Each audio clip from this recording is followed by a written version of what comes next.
अजामिळाच्या कथेचं तत्व काय आहे? वन लायनर तो भगवंतांचं नाम घेऊन अत्यंत पापी दुराचारी असलेला भगवंतांच्या नावाने उद्धरून गेला. तर याच्याकरता तुम्ही समजा नामसंकीर्तन साधन पै सोपे असा ज्यांचं गाण्याचं अंग उत्तम आहे अशांनी तो अभंग म्हटला आणि त्याचं विवेचनात जर तो जो वक्ता आहे किंवा प्रवचनकार आहे तो जर वाहत गेला आणि आपण कुठनं मूळ सुरू केलं होतं हे जर त्याला कळलं नाही तर त्याची पण फसगत होते आणि श्रोत्यांची अधिक फसगत होते की नेमकं यांना काय सांगायचं आहे. त्याच्यामुळे अशी पदं किंवा श्लोक म्हणत असताना आपण कुठला मुद्दा आधी स्पष्ट करून सांगणार आहोत हे आपल्याला आपलं क्लिअर पाहिजे. आणि बऱ्याच वेळेला व्यासपीठावरची ही गंमत होते किंवा भगवंत आपली परीक्षा घेत असतात की अशा पद्धतीनं आपण काहीतरी अर्धवट अभ्यास करून समजा काय म्हणतात दुर्दैवाने बसलो असं बसू नये. पण जर असं काहीतरी आता म्हणून बघू एखादं काहीतरी अशा यांनी जर तुम्ही बसलात तर तुम्ही ब्लँक होता. हा माझा अनुभव आहे की तुम्हाला पुढे काय सांगायचं आहे हे ज्या चॅनलमधनं येत असतं तुमच्याकडे तुम्ही फार तर फार हे सगळ्यांनी लक्षात ठेवा बरं का की व्यासपीठावरती तुम्ही जे बोलता ते तुमचं काहीही नसतं. ते सद्गुरू तत्त्व जे आहे किंवा ईश तत्त्व जे तुम्ही म्हणाल ते तत्त्व तुमच्याकडून बोलवून घेत असतं. आणि असं जर काहीतरी अर्धवट कुठेतरी ऐकलं आहे मग ह्यांनी ते गाणं म्हणलं होतं म्हणून आपण ते गाणं म्हणू तर ते काही खरं नाही. म्हणून मी तुम्हाला परवा जो मागच्या वेळेला आपला विषय झाला की पदं म्हटली जातात ते सगळं सांगितलं कुणा भागवत ऐकल्यानंतर. म्हणून मी सांगितलं की ज्यांना रस आहे त्यांनी स्वतः मला अशी पदं काढून द्या. आत्ता पहिला दिवस किंवा दुसरा दिवस झाला आहे आपला अभ्यासाचा तर ह्या दोन्ही दिवसांची मिळून एक 4-4 पदं काढून द्या मला आणि ती तुम्ही कुठे घेणार आणि कशा पद्धतीने घेणार हेही लिहून पाठवा. वैयक्तिक पाठवा. ज्यांना अगदी गुप्त ठेवायचं आहे त्यांनी मला वैयक्तिक पाठवा. ती तिथे योग्य बसतायत का नाही याचा पण मी विचार करीन. म्हणजे अभंग आज मला एक ताईंनी अभंग पाठवला की हा जनाबाईंचा आहे का तर मी त्यांना अगदी स्पष्ट सांगितलं की माझं जनाबाईंचं जे साहित्य आहे ते काही फार वाचनात नाही. म्हणजे अगदी जनाबाईंचे नेहमीचे अभंग असतात अरे विठ्या मूळ मायेच्या कारट्या वगैरे. तर अशा पद्धतीनं जे त्यांचे अभंग सर्वश्रुत आहेत तेवढेच मी ऐकले आहेत. म्हणून मी त्यांना अगदी सांगितलं की माझं काही तेवढा अभ्यास नाही जनाबाईंच्या अभंगावरती. तर असा जर कोणी अभ्यास करणार असेल तर निश्चित त्याला चांगल्या पद्धतीने म्हणजे शुभेच्छा आहेत त्यांना. असं काही नाही की अमुक एक म्हणावंच किंवा अमुक एक म्हणू नये. जयंतराव अजून काही विचारायचं आहे का? नाही बरोबर आहे. पण जसं आता मला तो अनुभव आला यावेळच्या कथेचा लोकांना ते व्यवहारी सांगितलेलं उदाहरण आणि ती पदं याच्यातच लोक घुसले. कथेचं राहिलं बाजूला. त्या तत्वज्ञानात जातच नाही ना आपण. म्हणून तर मग फार आपण तर मुळात काय करतोय मुळामध्ये हे श्रीमद भागवत हा ग्रंथ असा आहे की जो वेदांचं सार आहे. म्हणजे अत्यंत सकस ज्याला म्हणतात ते आपण कथा स्वरूपामध्ये म्हणजे अजूनच डायल्यूट करून सांगतोय. कारण वेदच आहेत एका अर्थाने. हे रामकथा कृष्णकथा ह्या वेदांच्या कथात वेदच आहेत प्रत्यक्ष.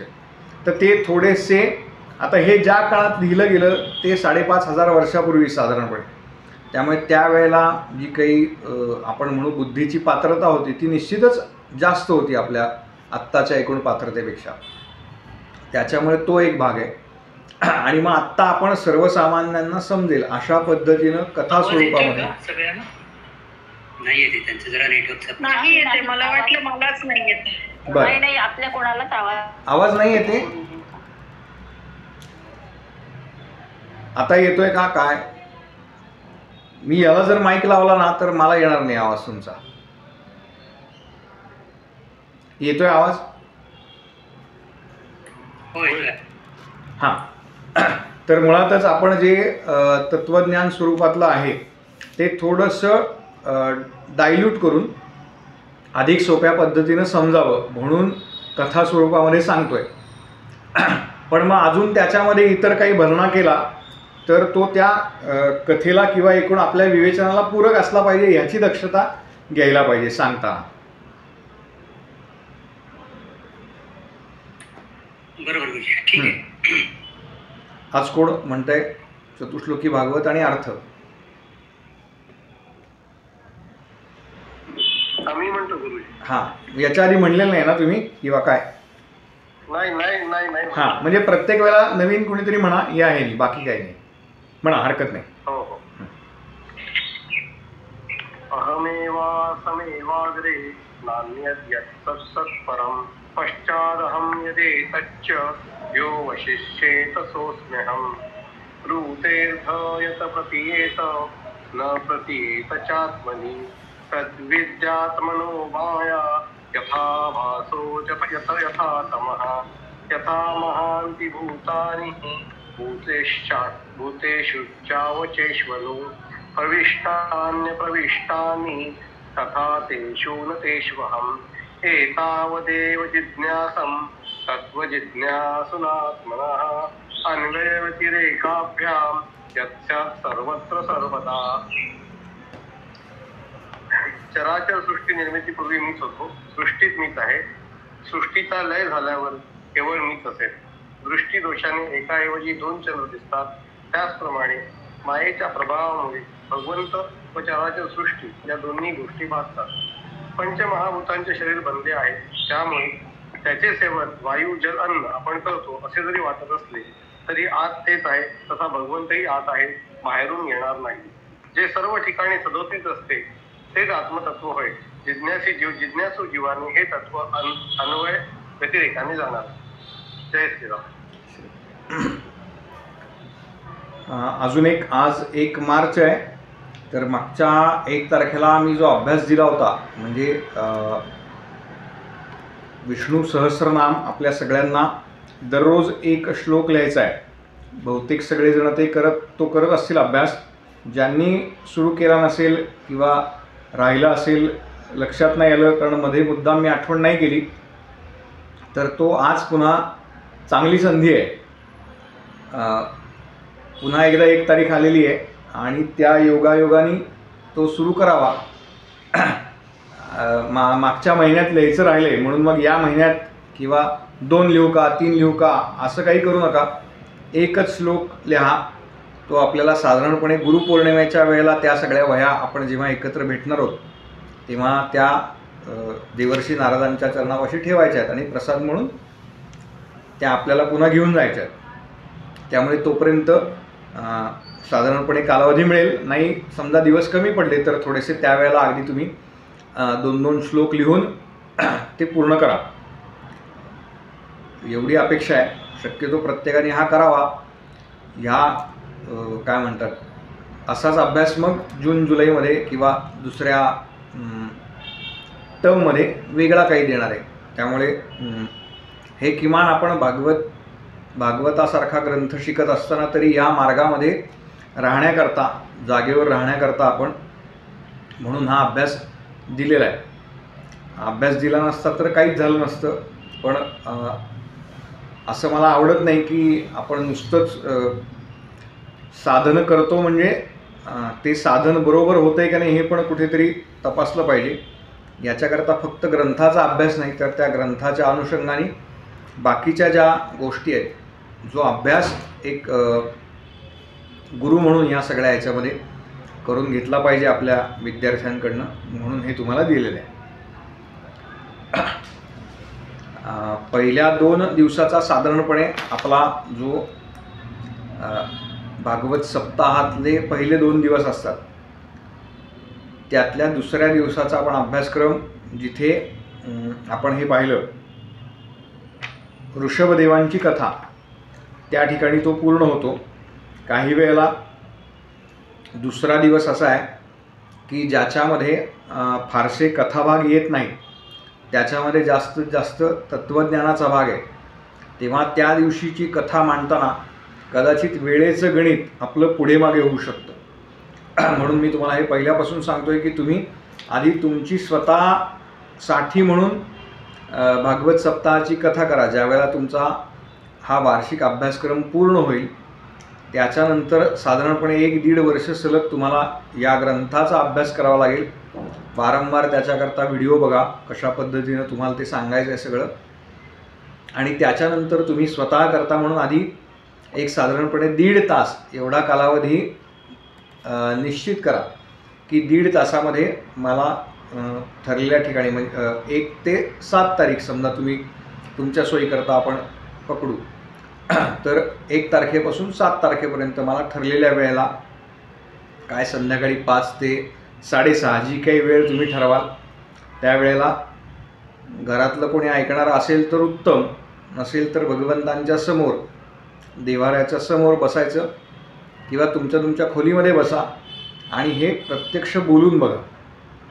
यानी एक कॉन्फिडन्स वाढतो आणि तुमची एक 1.5 तासाची 1.5-2 तासाची बांधीव कथा 1, 2, 3, 4 या क्रमाने तुमची पक्की होईल. त्याच्याकरता म्हणून कुठल्या क्रमाने यावं हे तुम्हाला मुद्दे मी दिलेले आहेत. दुसऱ्या दिवशी बऱ्याच वेळेला काय बोलायचं, कारण तत्त्वज्ञानाचा भाग हा नुसता बोलून उपयोग नाही, नाहीतर ते समोरच्याच्या लक्षात येतं की हे फक्त बोलतायत बरं का, तर असं व्हायला नको. याच्याकरता त्याचा सखोल अभ्यास असेल तर बोला जो मुद्दा आपण आधी बोललो, अन्यथा त्या मुद्द्यांना स्पर्श करावा आणि पुढे जावं. म्हणून तिसऱ्या दिवशी ज्यावेळेला दिवस सुरू होतो त्या तिसऱ्या दिवसाची जी भरतराजांची कथा आहे ही कधीकधी दुसऱ्या दिवसाच्या शेवटाला घ्यावी लागते. कारण जर वेळ राहिला, तुम्ही सांगितलं पहिल्याच वेळेला 3 तास आम्ही बोलणार आणि झालंच नाही तेवढं, तर ती कथा दुसऱ्या दिवसाच्या शेवटी किंवा तिसऱ्या दिवसाच्या सुरुवातीला अशी ती घ्यावी लागते. तेव्हा ती कथा काय आहे, प्रत्यक्षामध्ये तिसऱ्या दिवशी ती घ्यावी असा साधारणपणे प्रघात आहे. ह्या ऋषभदेवांचे पुत्र आहेत. काल आपण बघितलं की भरतराजे कोण आहे, त्यांच्यावरून आपल्या देशाला भारत असं नाव पडलं. भा म्हणजे तेज आणि रत म्हणजे रममान होणे. जो तेजामध्ये रममान आहे असा तो भारत देश, अशी भारत या शब्दाची व्युत्पत्ती किंवा व्याख्या केली जाते. आता भागवतामध्ये काही पात्र अशी आहेत की ज्यांना आपले पूर्वजन्म काय होते याचं ज्ञान आहे हे माहिती आहे. असे ज्ञात असलेले हे भरतराजे म्हणजे देवर्षी नारद एक त्यापैकी आहे आणि भरतराजे त्यापैकी आहे. भरतराजे हे अत्यंत ज्याप्रमाणे ऋषभदेव होऊन गेले त्याच पद्धतीनं भरतराजे होते. आणि काल आपण तो विषय पाहिला की जैन धर्माचे संस्थापक ज्याला म्हणतात ते ऋषभदेव. त्यामुळे स्वाभाविकपणे अत्यंत मूर्तिमंत वैराग्य होतं त्यांच्यामध्ये. आणि त्याचप्रमाणे त्यांचा हा जो मुलगा होता राजा भरत, हा राज्यावरती बसला अत्यंत चांगल्या पद्धतीनं. आपल्या प्रजेचा त्यांनी सांभाळ केला. आणि असं म्हणतात की भरतराजांना अकाली वैराग्याची प्राप्ती झाली किंवा वैराग्य आलं. आता अकाली म्हणजे कधी सांगतात तर काही ठिकाणी त्याचा उल्लेख आहे. काही याचे जे टीकापर ग्रंथ आहेत त्याच्यामध्ये साधारणपणे 35-36 वर्षाचे असताना त्यांना अचानक वैराग्य आलं आणि त्यांनी आपला सगळा जो राज्यकारभार आहे तो मुलांच्या हातामध्ये दिला आणि वैराग्य वृत्ती धारण करून गंडकी नावाच्या नदीच्या काठावरती हे राहायला लागले.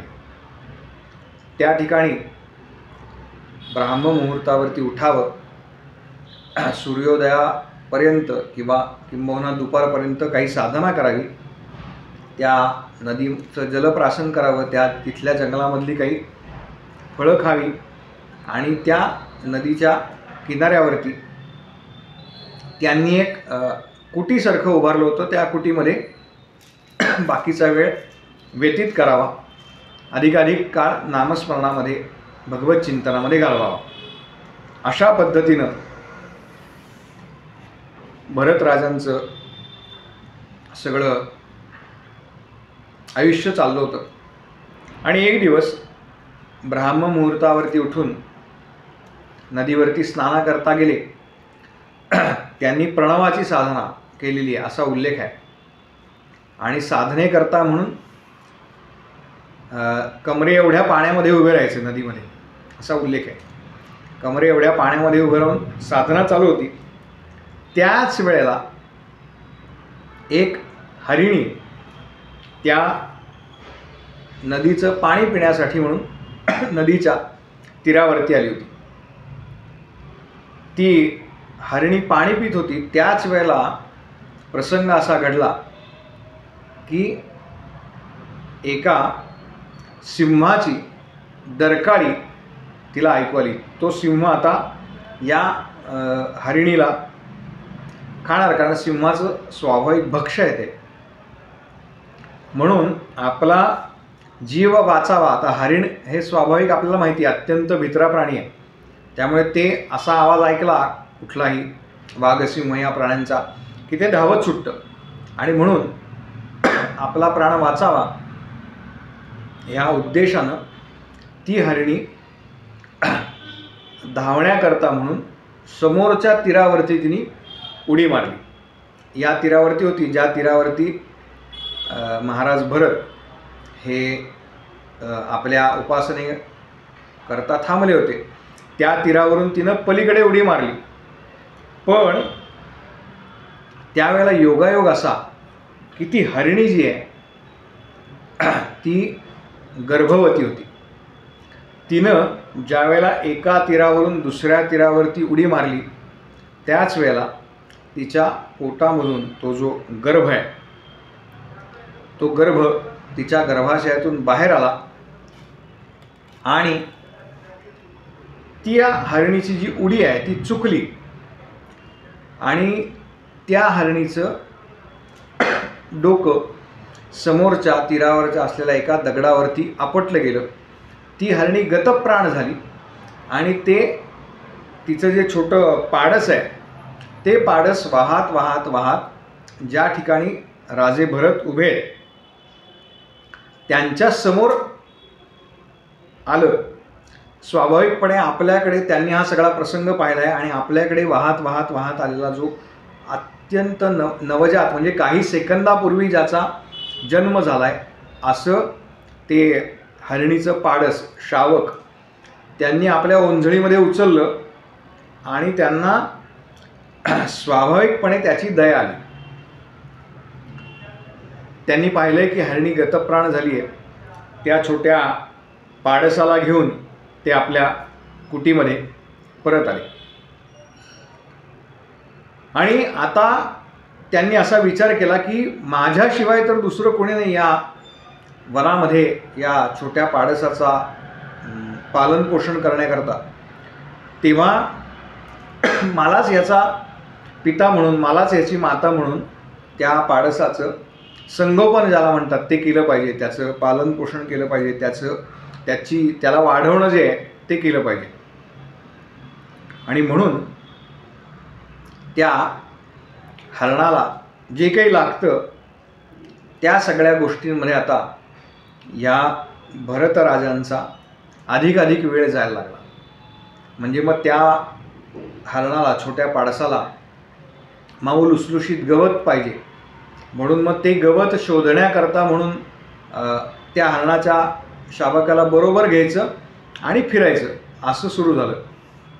म्हणजे आत्तापर्यंत ज्या हेतूनं आपलं घरदार नव्हे तर साम्राज्याचा त्याग केला होता तो हेतू होता मनामध्ये की हे सगळं सोडून द्यायचं आणि भगवत चिंतनामध्ये आपलं उरलेलं आयुष्य व्यतीत करायचं जेणेकरून भगवंतांच्या त्या पदापर्यंत आम्हाला पोचता येईल.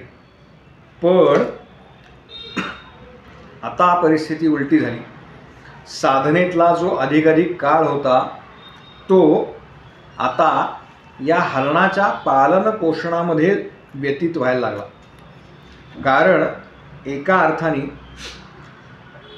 जरी आपल्या मुलांबरोबर आपल्या पत्नीबरोबर असलेलं स्नेहबंधनं जे आहेत ती राजा भरतांनी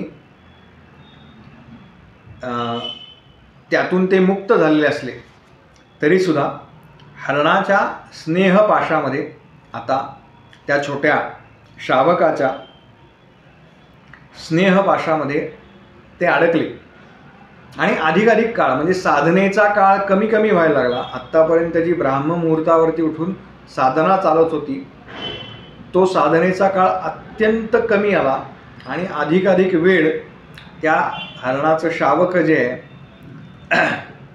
त्याच्या पालन पोषणामध्ये त्याच्या संगोपनामध्ये जायला लागला. आणि मनामध्ये सतत हाच विचार की या हरणाला माझ्याशिवाय कोणी नाही, हरणाला माझ्याशिवाय कोणी नाही, तेव्हा याचा सांभाळ मी अधिकाधिक चांगल्या पद्धतीनं कसा करू शकेन.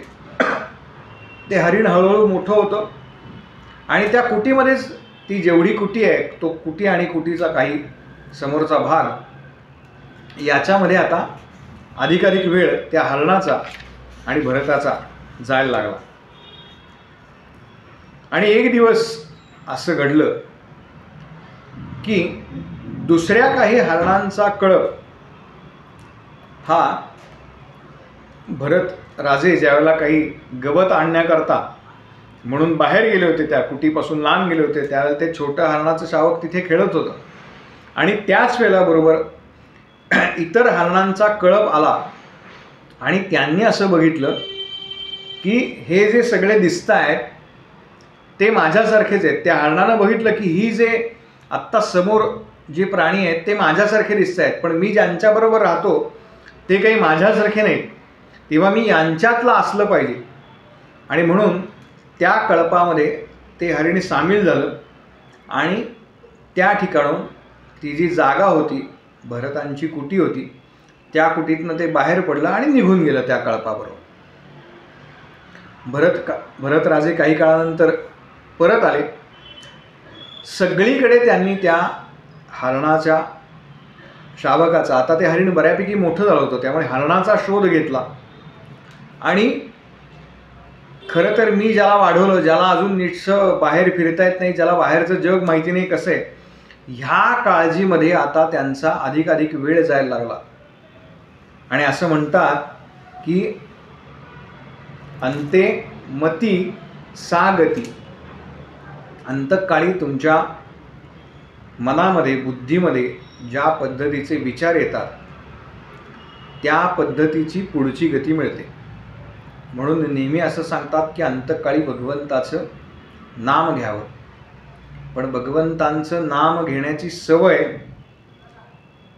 आधी जन्मभर जर असेल तर ते अंतकाळी आठवतं, नाहीतर अंतकाळी सुद्धा भगवंत आठवत नाहीत. आणि आता अंतकाळ जवळ आला पण तरीसुद्धा भरतराजे जे आहेत ते त्या हरणाच्या चिंतेमध्ये, आणि असं म्हणतात की चिंतन करत असल्यामुळे त्या हरणाचं काय झालं, त्या हरणाचं काय होईल, त्या हरणाचं काय झालं, हरणाचं काय होईल, या सतत चिंतनामध्ये असल्यामुळे त्यांना पुढचा जन्म जो मिळाला तो हरणाचा मिळाला. आणि तो मिळाला तो सुद्धा त्याच परिसरामध्ये मिळाला जिथे भरतराजे आपली कुटी बांधून राहत होते. ज्या काळामध्ये त्यांनी साधना केली होती, ज्या ठिकाणी ते ती साधनाची जी जागा होती त्या परिसरातच त्यांना पुढे हरिणयोनी प्राप्त झाली. पण या हरिण मृगयोनीमध्ये सुद्धा त्यांना आपण आधीच्या जन्मात काय केलंय आणि आधीच्या जन्मामध्ये आपण ही जी चूक केली ज्याच्यामुळे आपल्याला श्रेष्ठ कुलातून एकतर आपलं अधःपतन झालं, म्हणजे द्विपाद प्राणी श्रेष्ठ म्हणलेला आहे, त्यातून चतुष्पाद प्राण्याचा जन्म मिळाला, म्हणून त्यांनी असं ठरवलं की ह्या जन्मामध्ये जे भोग आहे ते भोगून संपवायचे, पण पुढच्या जन्माची कोणत्याही प्रकारे तजवीज म्हणजे ते भोगावे लागतील अशा पद्धतीनं कोणतीही तजवीज करायची नाही. आणि म्हणून ओला चारा जर आपण खाल्ला तर ओल्या चाऱ्यामध्ये जीव असतात. ह्या न्यायानं ते जे छोटं हरिण आहे म्हणजे भरतराजांना जो पुढचा जन्म मिळाला आहे ते हरिण फक्त आणि फक्त झाडाची गळून पडलेली आणि सुकलेली जी पानं आहेत ही खाऊन त्यांनी आपलं संपूर्ण आयुष्य घालवलं. आणि त्याच्यानंतर यथाकाल आपला देह त्या नदीमध्ये समर्पण केला. आणि त्याच्यानंतर त्यांचं पूर्वसुकृत चांगलं असल्यामुळे पुन्हा त्यांना ब्राह्मण कुळामध्ये त्यांचा जन्म झाला असं सांगितलं. आणि योगायोग असा की त्या जन्मामध्ये सुद्धा त्यांचं नाव भरत ठेवलं गेलं. त्याच्या आधी त्यांना 3 भाऊ होते असं सांगतात, 4 भावंड होती ही सगळी मिळून. पण मी जसं मगाशी म्हणालो की श्रीमद भागवतामध्ये ज्यांना आपले पूर्वजन्म ज्ञात आहेत, पूर्वजन्माच्या स्मृती ज्यांच्या अजूनही चांगल्या आहेत, असे भरतराजे आणि देवर्षी नारद, त्यापैकी हा जो भरतराजांचा पुढचा जन्म आहे म्हणजे मृगयोनीनंतरचा जो ब्राह्मण कुळातला जन्म आहे त्या जन्मामध्ये सुद्धा त्यांची स्मृती शाबूत आहे. त्यांना आपले आधीचे दोन्ही जन्म आठवत आहेत आणि आता ह्या जन्मामध्ये कोणतंही नवीन कर्म तयार करायचं नाही, जे भोगण्याकरता म्हणून आपल्याला पुन्हा या जन्ममरणाच्या फेऱ्यामध्ये अडकावं लागेल असं भरतराजांनी पक्क ठरवलं. आणि लहानपणापासूनच ते कुणाशीही फारसं बोलत नसत. त्यांचं वर्णन आहे म्हणजे कधीकधी तर ते मुके असल्यासारखं वाटे एवढा वेळ ते शांत बसत, अखंड भगवत स्मरणामध्ये लीन होते. अनेक वेळा असं वाटायचं की एखादा आंधळा या ठिकाणी बसलेला आहे, त्याला काहीही बाकी दिसत नाही. मुका आंधळा बहिरा ज्याप्रमाणे वर्तन करेल त्या पद्धतीनं या भरताचं वर्तन असायचं. आता स्वाभाविकपणे ब्राह्मण कुळामध्ये जन्म घेतल्यानंतर व्रतबंधाचं वय झालं त्यावेळेला त्यांच्या आईवडिलांना वाटलं की याची मौंज करून देऊ, म्हणजे मौंजी बंधनानंतर किमान हा बोलायला लागेल, गायत्रीचा उपदेश झाल्यानंतर तरी याला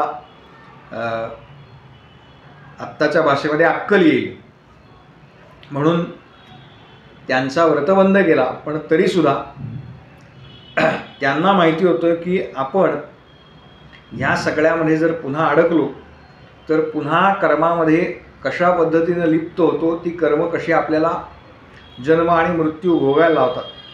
तेव्हा त्यांनी गायत्रीचा जरी उपदेश घेतला असता तरी संध्या वंदन आणि बाकी सगळ्या गोष्टी त्यांनी त्या काळात केल्या नाहीत असा उल्लेख आहे. त्यांचे जे बंधू होते त्यांना वाटलं की ह्याला सांभाळून काय करायचं आहे, नुसतं आईवडील निवर्तले भरताचे आणि त्याच्यानंतर त्यांचे जे बंधू आहेत ते यांचा सांभाळ करत आहेत, पण नुसता सांभाळ नाही करत आहेत. तर ह्यांनी काय केलं तर आपल्याकडचं शिळं पाकं जे आहे म्हणजे उरलेलं अन्न जे आहे ते या भरतांना खायला घातलं असा उल्लेख आहे. एकदा त्यांना हा काहीच काम करत नाही तर शेतावर तरी पाठवा, म्हणजे शेतात हा राखण करेल.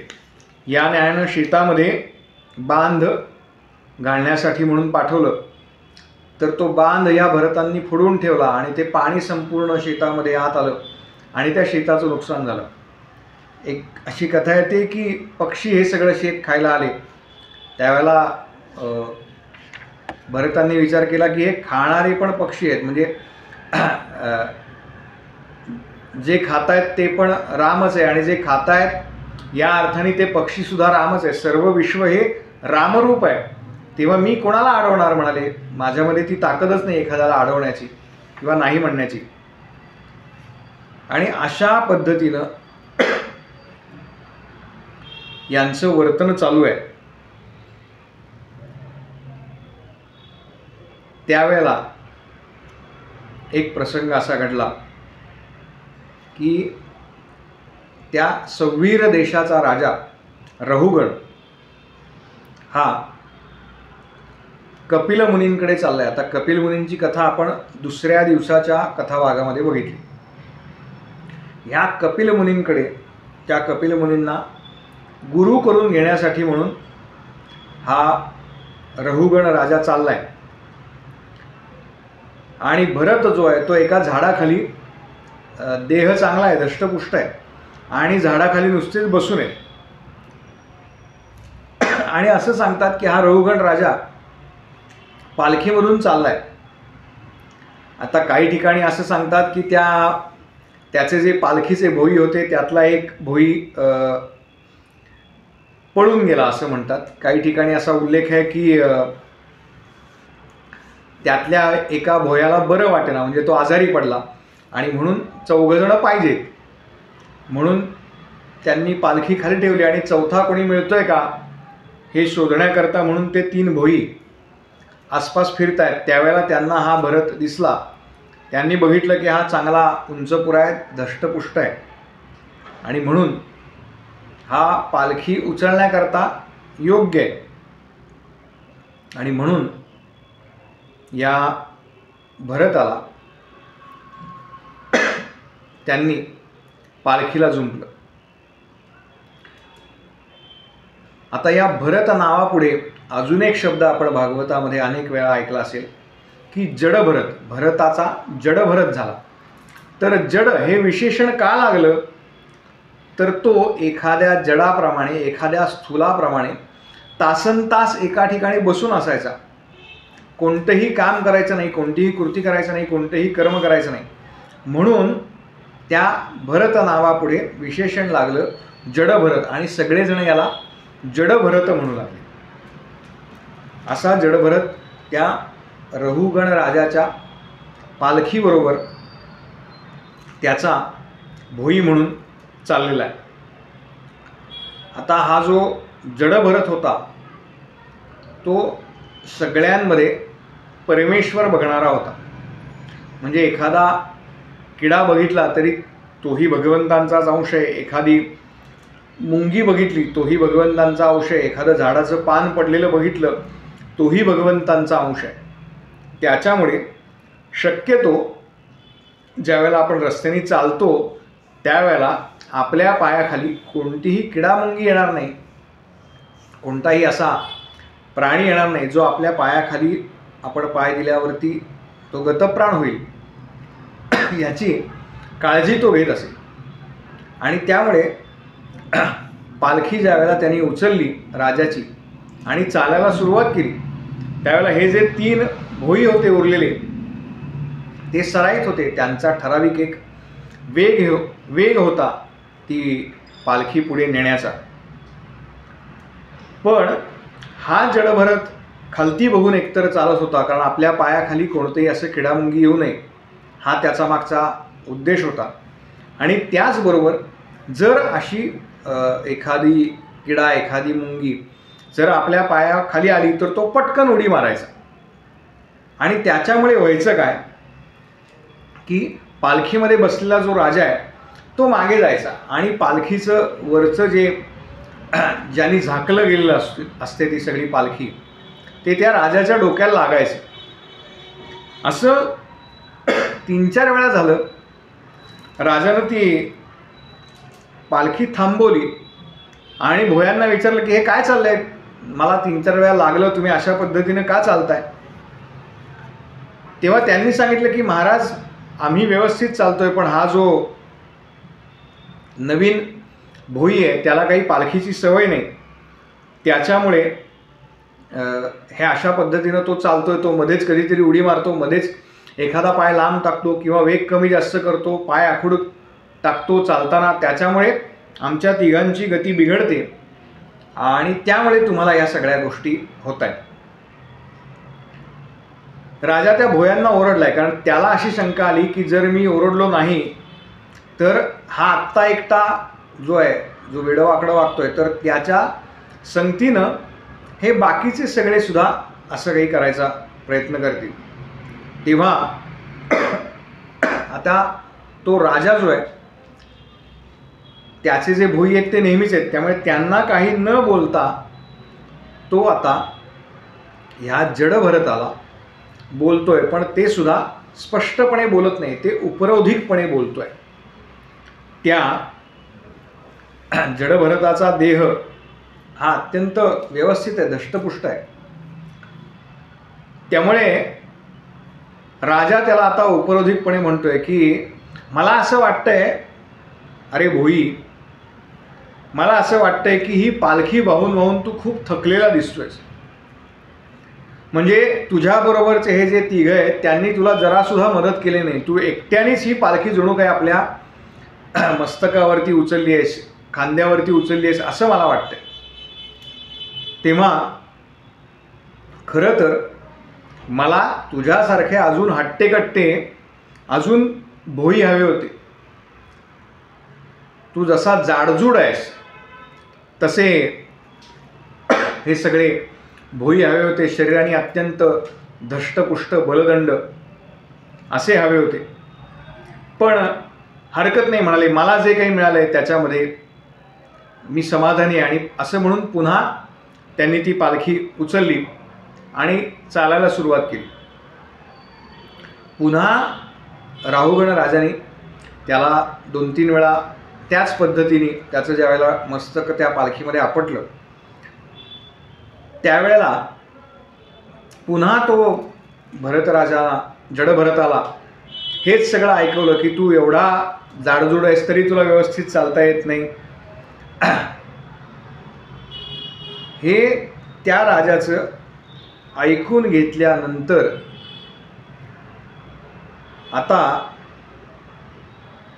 जडभरत जे आहेत ना, त्यांनी विचार केला आहे की मुळात हा राजा निघालाय कुठे, तर हा निघालाय कपिल मुनींना आपलं गुरु करून घ्यायला. आणि गुरु करण्याकरता सगळ्यात महत्त्वाची वस्तू सोडावी लागते, तिचं नाव आहे अहंकार.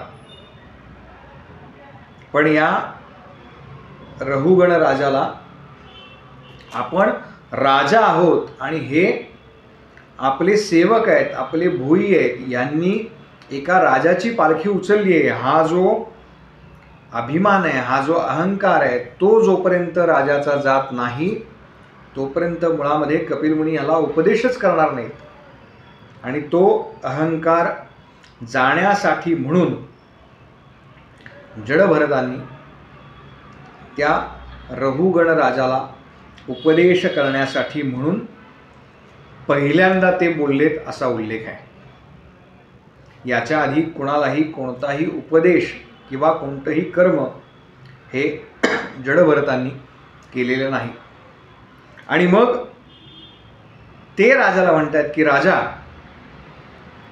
तू जे वक्रोक्तीने म्हणालास, म्हणजे उपहासाने मला जे म्हणालास की ते योग्यच आहे. मुळामध्ये मी जाड आहे असं तू मगाशी म्हणालास, मी लठ्ठ आहे असं तू म्हणालास, पण तुला सांगतो राजा की लठ्ठ असणं किंवा जाड असणं हा देहाचा गुणधर्म आहे आणि मी देह नाही. मी कोण आहे, तर मी आत्मा आहे. तेव्हा आत्म्याला जाड असणं आणि बारीक असणं हे गुणधर्म नसतात. राजा, जाड असणं, बारीक असणं, एखादी व्याधी असणं, तहान लागणं, भूक लागणं, या सर्व ज्या क्रिया आहेत ना, एखाद्या गोष्टीची कामना होणं, या सर्व क्रिया या देहाला होतात. आणि राजा, मी देह नाही. त्यामुळे माझ्यामध्ये तू जे हे सांगतोयस याचा कुठलाही लवलेशसुद्धा नाही. कारण ज्यावेळेला आपण या जगामध्ये येतो आणि या जगातून आपण जातो, म्हणजे ज्यावेळेला आपण देहामध्ये येतो आणि देवा हा देह ठेवतो, तेव्हा या सगळ्या ज्या गोष्टी तू आत्ता मला सांगितल्यास, रघुगण राजाने त्यांना जडभरतांना फटके मारीन असा उल्लेख केला एका ठिकाणी, की तुला जर व्यवस्थित चालता येत नसेल तर मी तुला मारीन म्हणून. आणि हे सगळं जडभरतांनी ऐकून घेतले. आणि त्याच्यावरती आता जडभरत जेव्हा बोलायला लागले तेव्हा ते म्हणतात की राजा, तुला असं वाटतंय की तू राजा आहेस आणि मी प्रजा आहे, पण तुला खरं सांगू का, हा भेद तुझ्या बुद्धीमधला आहे. प्रत्यक्षामध्ये असं काहीच नसतं. आणि तू राजा आहेस, तू कुठला राजा आहेस हे तुला माहिती आहे का? तर तू एक छोटासा प्रांत आहे, त्या प्रांताचा राजा आहेस. आणि राजा, तुला मी सांगतो मी कोण आहे किंवा मी कोण होतो. आणि असं म्हणून भरत राजांनी, म्हणजे जडभरतानं आपले आधीचे 2 जन्म जे आहेत ते या रघुगण राजाला सांगितले. जडभरत म्हणतात की राजा, तू एका देशाचा राजा आहेस, पण मी या संपूर्ण पृथ्वीचा राजा होतो. पृथ्वीवरती एकछत्र सत्ता जर कोणाची असेल तर ती केवळ आणि केवळ माझीच होती. परंतु मला सुद्धा असं वाटलं की हे सगळं सोडून या सगळ्याचा त्याग करावा आणि भगवत प्राप्तीमध्ये आपण आपलं पुढचं आयुष्य घालवावं. परंतु कशा पद्धतीनं पुन्हा मी त्या मोहामध्ये अडकलो आणि पुन्हा कशा पद्धतीनं मला हे जन्म घ्यावे लागले, हा सगळा जडभरतांचा पूर्व इतिहास हा रघुगण राजाला त्यांनी सांगितला. जडभरत म्हणतात की राजा, तू आत्ता म्हणालास की मला की मी तुला दंड देईन, तेव्हा राजा म्हणून तुझी ही कृती एका अर्थाने योग्यच आहे. म्हणजे खरं तर प्रजेला शासन करणं हे राजाचं उद्दिष्ट नसलं पाहिजे, तर प्रजेचं पालन करणं हे राजाचं उद्दिष्ट असलं पाहिजे. या अर्थानं राजा हा प्रजेचा दास आहे. आत्ता जे बसलेत ना, त्यांनी हे म्हटलंय बघा आपल्या भाषणामध्ये की मी प्रथम सेवक आहे तुमचा. कारण जो त्या ठिकाणी बसला आहे हा केवळ प्रजेला शिक्षा करण्याकरता नाही आहे, तर प्रजेचं पालन पोषण करण्याकरता म्हणून आहे. आणि या अर्थानं तो प्रजेचा दास आहे. तेव्हा राजा, तू जे सांगतोयस, तू जे सगळे गुणधर्म आत्ता सांगितलेस, ते सगळे गुणधर्म हे देहाचे आहेत. मी देह नाही, मी आत्मा आहे. अशा पद्धतीनं जडभरत बोलतोय. आणि रघुगण राजाच्या त्या सगळ्या गोष्टी एक एक करत लक्षात यायला लागल्या. आणि त्याला असं वाटलं की अरे, मी ज्यांचं दर्शन घेण्याकरता म्हणून निघालेलो आहे, तर ते कपिल मुनी हेच तर नाहीत ना. मी ज्यांचा उपदेश घेण्याकरता म्हणून चाललो आहे. कारण आत्तापर्यंत राजाशी असं कोणीच बोललं नव्हतं. एखाद्याला शासन करणार असं म्हटल्यानंतर स्वाभाविकपणे तो घाबरायचा राजाला, आणि राजा म्हणेल ते मान्य करायचा. पण ज्या अर्थी समोर असलेली जी व्यक्ती आहे ती ह्या कुठल्याही दंडांना घाबरत नाही. वर ती म्हणते की राजा, मी शरीर नाही, मी आत्मा आहे. तेव्हा आत्म्याला तो अशा कुठल्याच पद्धतीने दंड करू शकत नाहीस. तेव्हा राजानं जडभरतांचे पाय पकडले आणि त्यांनी क्षमा मागितली की अशा पद्धतीनं मी जे तुमच्याशी वर्तन केलं त्याबद्दल तुम्ही मला क्षमा करा. आणि मी ज्यांचं दर्शन घ्यायला निघालोय ते कपिल मुनी तुम्हीच तर नाहीत ना, हे मला तुम्ही सांगा आणि तुम्ही मला आता उपदेश करा. असं सांगितल्यानंतर जडभरतांनी राजाला फार मोठा उपदेश केला आहे. म्हणजे गीतेमध्ये जो उपदेश आहे, ह्या सगळे जे उपदेश आहेत हे एका अर्थाने ते भगवत तत्व काय आहे हेच सांगणार आहेत, म्हणजे वेगळे उपदेश काही नाही. आणि त्या रहुगण राजाला त्याच्या मस्तकावरती जडभरतांनी हात ठेवला. त्याला आपला जो आपण परवा हे पाहिला अनुग्रह, तशा पद्धतीनं त्याच्या मस्तकावरती हात ठेवला आणि त्याला भगवत तत्व काय आहे हे समजावून सांगितलं. आणि त्याला त्या सगळ्या तो जे समजत होता की मी राजा आहे आणि माझं साम्राज्य किंवा माझं राज्य आहे आणि मी कोणाचं तरी दर्शन घेण्यासाठी म्हणून पालखीमध्ये बसून, कारण मी राजा आहे त्याच्यामुळे पालखीमध्ये बसून मी ह्या सगळ्यांचं कपिल मुनींचं दर्शन घेण्यासाठी चाललो आहे, त्याचा हा जो मीपणा होता तो जडभरतांनी नाहीसा केला. पुढे रहुगण राजाला या पद्धतीने उपदेश केला, त्याला साधना सांगितली आहे आणि त्यानंतर तो राजा मुक्त झाला असा उल्लेख आहे. भागवतामध्ये वेन नावाचा राजा आपण पाहिला तर तो राजा सोडला तर बाकी बहुतेक राजे भगवत प्राप्तीकरता त्यांनी काही ना काहीतरी साधन केलेलं आहे. पुढे भागवतामध्ये ह्या भरत राजे जे आहेत त्यांचं पुढची सगळी वंशविस्तार दिलेला आहे.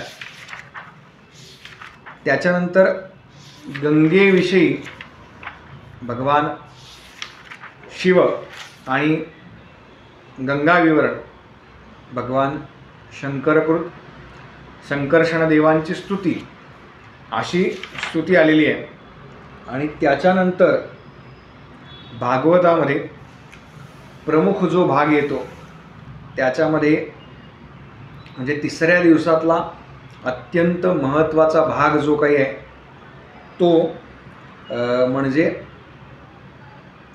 आपण जर वाईट वागलो तर आपल्याला देह ठेवल्यानंतर ज्या नरक यातना असतात त्या कोणत्या कोणत्या नरकांच्या गतींचं वर्णन, कोणत्या कोणत्या नरकामध्ये काय काय भोगावं लागतं, या पद्धतीने ते सगळं वर्णन आलेलं आहे.